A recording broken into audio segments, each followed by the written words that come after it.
Hey, welcome to Faith. Here's your campus update for August 23rd, 2015. Groups are how we grow here at Faith, and the week of September 6th, all of our groups will be starting back up.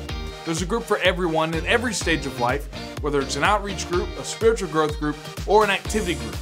A list of groups will be coming out soon, so keep an eye out for the group you want to be a part of starting September 6th.